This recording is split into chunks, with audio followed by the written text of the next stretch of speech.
I can accomplish without incessant meddling or questioning into everything I do. It's just... The 1990s gave us some of the most unforgettable TV characters of all time, but not all of them were planned. Some were last-minute replacements, some were, sure, why not, casting decisions, and some were never even supposed to be there in the first place. Today, we're counting down 10 actors who were accidentally cast into iconic TV roles and how those happy accidents changed television forever. Casting in Hollywood is supposed to be a science, endless auditions, chemistry reads, and network approvals before the cameras roll, but sometimes fate throws a curveball. The right actor ends up in the right role for all the wrong reasons. From one-episode guest stars who took over the show, to actors who only got the gig because someone else dropped out, these are the stories you won't believe actually happened. Let's start with a nerdy neighbor who was only supposed to appear once and ended up taking over Friday nights. Number 10. Jaleel White as Steve Urkel.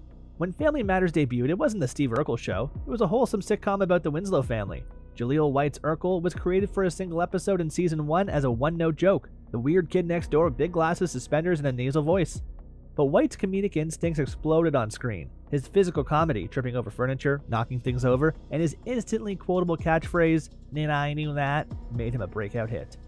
Audience letters poured in, and ABC knew they had a phenomenon. By season 2, Urkel was in nearly every episode. White was only 12 when he filmed his first appearance, older than the role called for, but his combination of innocence and comic timing made him unforgettable. Now, if you want to do the Steve Urkel dance, all you have to do is hitch up your pants, bend your knees, and stick out your pelvis. I'm telling you, baby, it's better than that. He even got storylines that let him experiment, from transforming into the smooth Stefan Urkel to becoming an action hero in dream sequences. What was meant to be a quick gag turned into the face of the show, even overshadowing the original family plotlines. From accidental guest star to global pop culture icon, Urkel proved sometimes one episode is all it takes to change TV history. And if you think that's an incredible turnaround, wait until you hear about an actress who went from getting fired to landing one of the most beloved sitcom roles of the decade. Number 9. Lisa Kudrow as Phoebe Buffay. Before Phoebe Buffay, Lisa Kudrow had landed what she thought was her big break, playing Roz Doyle on Frasier. She even shot part of the pilot before being replaced by Barry Gilpin. For many actors, that's a career killer. But a few weeks later, Kudrow auditioned for a quirky, free-spirited character on a new NBC show called Friends Like Us, later retitled Friends. The producers saw something in her that was impossible to fake, a natural offbeat charm and a way of delivering lines that felt completely unplanned. Phoebe became the lovable wild card of the group. Whether she was singing Smelly Cat, telling bizarre stories about her past, or offering strangely profound life advice, she gave the show a comedic unpredictability that balanced the sharper wit of Chandler and the romantic drama of Ross and Rachel. Smelly cat, smelly cat. Oh my god. I know. I sound amazing. Kudrow turned a humiliating firing into a career-defining role. Without her, Friends might have been funny, but it wouldn't have been as wonderfully weird. And if Kudrow's casting was an unexpected second chance, our next actor's role was sealed the moment he crashed, literally, into the audition room. Number 8, Michael Richards as Cosmo Kramer was always meant to be eccentric, but Michael Richards redefined what eccentric meant. At his audition, Richards didn't just walk in and read his lines. He burst through the door with a wild, jerky stride, scanned the room like he was casing it, and dove straight into his dialogue as if the scene had already started. It was so unorthodox that Jerry Seinfeld and Larry David knew instantly, this was Kramer. That chaotic entrance became one of TV's most anticipated running gags. Fans tuned in just to see how Kramer would slide into Jerry's apartment each week, but Richards brought more than slapstick. He played Kramer as a man whose strange logic made perfect sense, at least to him. The haunting memories of lost love. May I? Lights? From schemes like the coffee table book about coffee tables to adopting a highway to paint wider lanes, Kramer's bizarre adventures became some of the show's most memorable moments. Without Richards' impulsive physical audition choice, Kramer might have been just a quirky neighbor, not a comedy icon. And if Kramer brought chaos, our next role brought something Nickelodeon had never dared try before, a girl leading her own smart, sarcastic sitcom. Number 7, Melissa Joan Hart as Clarissa Darling. In the early 90s, Nickelodeon executives weren't sure a female lead could carry a kid's sitcom that appealed to both boys and girls, and Melissa Joan Hart auditioned.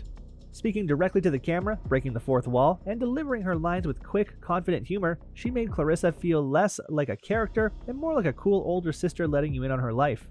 Clarissa was refreshingly different from the squeaky clean teens of other shows. She wore mismatched clothes, hatched elaborate schemes, and even kept a pet alligator named Elvis. So I guess you decided to do your book report on that spy novel. Yeah, and a yellow car has been following me all day. A yellow car? Hart's natural delivery and expressive face made her relatable to kids across the board. The show became a cult hit and a launchpad for Hart's next iconic role as Sabrina the Teenage Witch. It also opened the door for more female-led programming on Nickelodeon. From a network risk to a generation-defining character, Clarissa proved girls could lead and win in 90s kids TV. And speaking of leadership, our next actor brought authority, heart, and one of the most emotional scenes in sitcom history. Number 6, James Avery as Uncle Phil. James Avery came into Fresh Prince with a resume full of theater and voice acting, including the menacing Shredder from Teenage Mutant Ninja Turtles. The producers wanted someone who could be stern enough to rein in Will Smith's character, but still warm enough to feel like family. During his audition, Avery delivered his lines with booming authority, but the moment the scene ended, he broke into an easy, genuine laugh. That balance, the strict judge and loving father figure, was exactly what the show needed. Uncle Phil wasn't just comic relief, he was the show's emotional anchor. In the now famous "How come you don't want me, man?" scene, Avery held Will Smith so tightly that both actors ended up in real tears. It's a moment that still brings viewers to tears decades later. What's wrong with you people? I wear the same thing I wear in high school.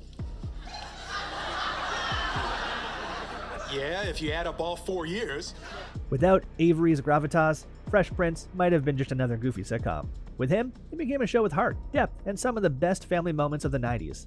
And while Uncle Phil gave us gravitas, our next dad brought corny jokes, sweater vests, and an entire sitcom rescued at the last minute.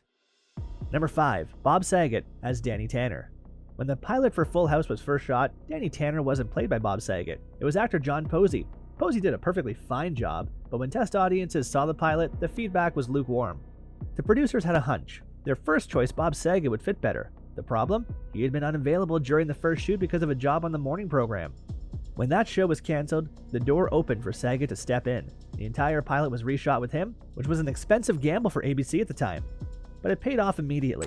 Saget brought a natural dad energy that was warm, a little goofy, and believable as the anchor for a household full of big personalities.